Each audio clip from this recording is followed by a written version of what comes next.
ఓం నమః శివాయ. ఓం నమో నారాయణాయ. ఓం కాళభైరవాయ నమో నమః. ఓం దిగంబరాయ విద్మహే గజవాహనాయ ధీమహి తన్నో కాళభైరవ ప్రచోదయాత్. హరి ఓం.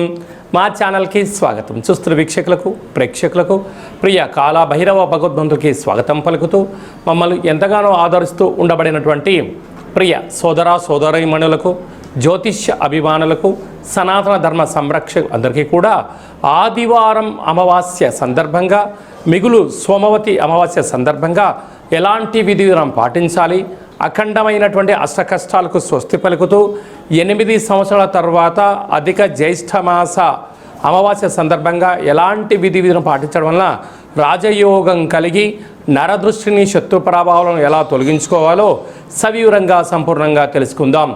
1వ తారీఖు 6వ నెల 2026 నుండి 15/6/2026 వరకు ద్వాదశ రాశుల్లో గ్రహ గమనాన్ని వీక్షింపచేద్దాం.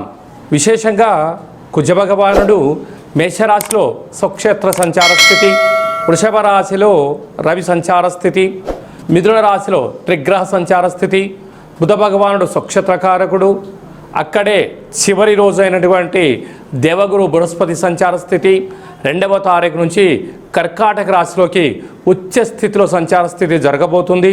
మరియు అక్కడే శుక్ర సంచార స్థితి, సింహరాశిలో కేతు సంచార స్థితి, కుంభరాశిలో రాహు సంచార స్థితి, మీనరాశిలో శని భగవానుని సంచార స్థితితో ద్వాదశ రాశుల్లో గ్రహ గమనాలు ఈ విధంగా ఉన్నాయి.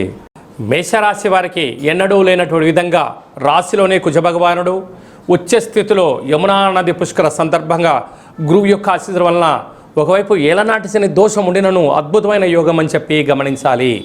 మేషరాశిలో ఏ నక్షత్రాలు వస్తాయనగా అశ్విని నక్షత్రంలోని 4 పాదాలు, భరణి నక్షత్రంలో 4 పాదాలు, కృతికా నక్షత్రంలో 1 పాదం కలిపితే మేషరాశి. 8 సంవత్సరాల తర్వాత మేషరాశిలో కుజభగవానుడు స్వక్షేత్రకంగా ఉండడము, ధనావాకు కుటుంబ స్థానంలో రవి సంచార స్థితి, మాతాపితృ స్థానంలో బుధుడు స్వక్షేత్రకారకుడు, మరియు విశేషంగా శుక్ర సంచార స్థితి అక్కడ ఉండడము. అంటే 2 గ్రహాలు స్వక్షేత్ర స్థితిలో ఉన్నప్పుడు ఏలనాటి శని ఉండినను అర్ధాష్టమ గురువు ఉచ్చస్థితిలో ఉండడం వలన వీరికి పట్టిందల్లా బంగారం అవుతుంది.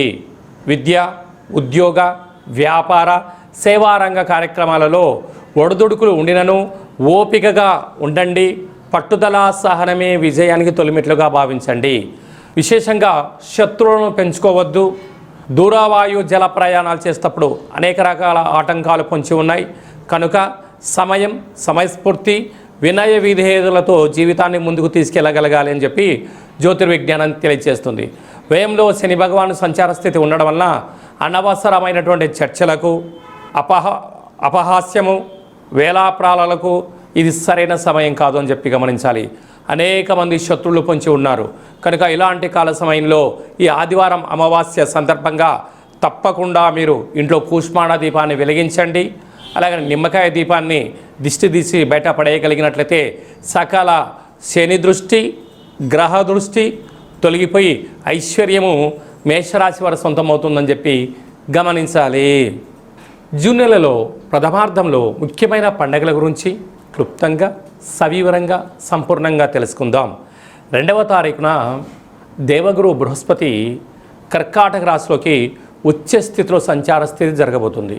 ఈ విధంగా మనకు యమునా నది పుష్కర స్నానము చేయడము ఆవశ్యకత. గతించిన తాత ముత్తాతలకు, గతించిన వారందరికీ కూడా అక్కడ పిండ ప్రధాన కార్యక్రమాలు చేయడం వలన మన వంశము ఆచంద్రార్కం వరకు అభివృద్ధి చెందుతుంది. ఈ పుష్కర స్నానము చేయడము, పెద్దవారి యొక్క ఆశీస్సులు మనకు శ్రీరామ రక్ష అని చెప్పి గమనించాలి. మనము యమునా నది తీరంలో ద్వారకా క్షేత్రంలో ఈ యొక్క పుష్కర మహోత్సవ సందర్భంగా మనం ఈ కార్యక్రమాలు ఏర్పాటు చేస్తున్నాం.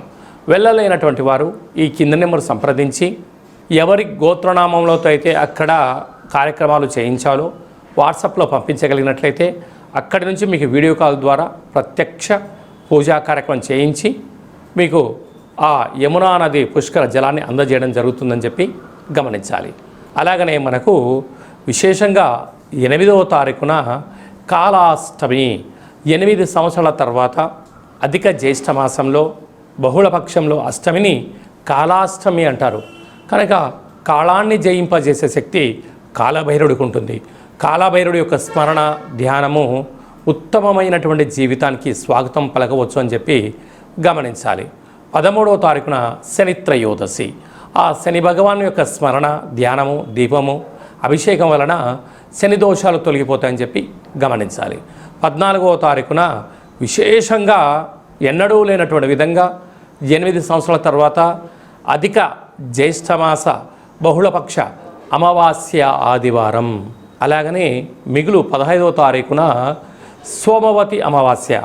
అమావాస్య అనగానే మనకు ఇంటి ముందర గుమ్మడికాయని తీసి పలగొట్టుకోవడం, కుళ్ళిపోయిన గుమ్మడికాయని తీసి బయట వేసేసుకోవడం, గుమ్మడికాయ కట్టుకోవడము, సకలమైన నరదృష్టి వాస్తు దృష్టి దోషాలు తొలగించుకొని యంత్ర మంత్ర తంత్ర సాధన చేయడం వలన అఖండ అష్టైశ్వర్యాలు కలుగుతాయి.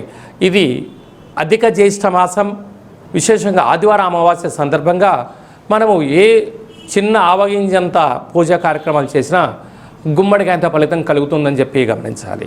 కనుక ఈ కింది నెంబర్ని సంప్రదించినట్లయితే ఎవరెవరు ఎలాంటి పూజా కార్యక్రమాలు చేసుకోవాలి, గ్రహదోషాన్ని నరదృష్టిని భూత ప్రేత పిచాచ బ్రహ్మర యక్షర యమదూత సకల గ్రహదోషాన్ని తొలగించుకోవాలి, తంత్ర ప్రయోగాల నుంచి తాంత్రిక ప్రయోగాల నుంచి ఎలా బయటపడాలో ఆధ్యాత్మిక సలహాలు సూచనలు ఇవ్వడం జరుగుతుందని చెప్పి గమనించాలి.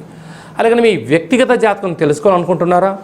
మీ యొక్క పేరు, పుట్టినటువంటి తేదీ, నెల, సంవత్సరం, పుట్టిన సమయం రాసి వాట్సాప్లో పంపించగలరు. 100 సంవత్సరాల జాతకాన్ని రాసి పంపించి మీరు పుట్టినప్పుడు గ్రహ గమనాలు ఎలా ఉన్నాయి, ప్రస్తుత కాలం ఎలా ఉంటున్నాయి, భవిష్యత్తులో ఎలా ఉండబోతున్నాయో సవివరంగా సంపూర్ణంగా తెలియజేయడం జరుగుతుందని చెప్పి గమనించాలి. డేట్ ఆఫ్ బర్త్లు లేనటువంటి వారికి పేరు యొక్క మొదటి అక్షరాన్ని అనుసరిస్తూ రాశి స్థితిగతులు తెలియచేస్తూ రమణ శాస్త్రం ద్వారా అనగా గవళ ద్వారా భూత భవిష్యత్ వర్తమానాన్ని తెలియజేయడం జరుగుతుంది. ఈ కింది నెంబర్ని అపాయింట్మెంట్ తీసుకొని సంప్రదించగలరు. జాతకాన్ని తెలుసుకుందాం, జీవితంలో రాబోయే అదృష్టాన్ని తెలుసుకుందాం, దురదృష్టాన్ని దూరం చేసుకునే మానవ ప్రయత్నం చేద్దామని చెప్పి గమనించాలి. అందరికీ ఆదివారం అమావాస్య సోమవతి అమావాస్య ఆశీస్సులు పుష్కర భగవాన్ యొక్క ఆశీర్వాదాలను కోరుకుంటూ మనసారా ఆశీర్వచనం. శతమానం భవతి శతాయు పురుష సతేంద్రియ ఆయుష్యేవేంద్రియే ప్రతిష్టతి ధనం ధాన్యం బహుపుత్రలాభం శత సంవత్సరం దీర్ఘమాయు సర్వే జనా సుఖినో భవంతు లోకా సమస్తా సుఖినో భవంతు సర్వం కాళభైరవ దేవతార్పణమస్తు. హరి ఓం. ఈ వీడియో మీకు నచ్చినట్టయితే లైక్ చేయండి, షేర్ చేయండి, మా ఛానల్ని సబ్స్క్రైబ్ చేసుకోండి. అందరికన్నా ఆధ్యాత్మికమైన వీడియోలు మీరు ముందుగా చూడాలి అన్నట్టయితే ఆల్ అనే బటన్ని ప్రెస్ చేసి గంట సింబల్ ప్రెస్ చేసి ఆధ్యాత్మిక భక్తి సమాచారాన్ని భగవద్బంధులకు మిత్రులకు చేరవేసి హిందూ ధర్మాన్ని కాపాడండి.